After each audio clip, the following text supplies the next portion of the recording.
I've been dating a little here and there, but I just wasn't meeting the right person in any of the bars. It just never felt right.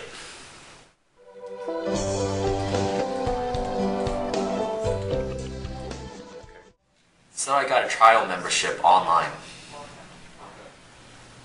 Within 24 hours of my profile being up, she sent me a wink.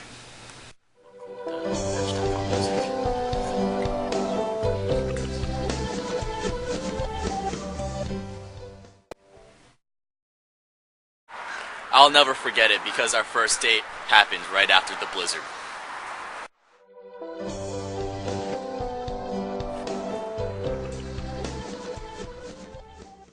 The whole town was just quiet. I could hear my heart beating. You know how sometimes your eyes meet someone else's and it just feels like someone struck a bell and your energy level just goes through the roof. I really wanted somebody who would share my zest for life. You hit it. She was somebody I could enjoy anywhere.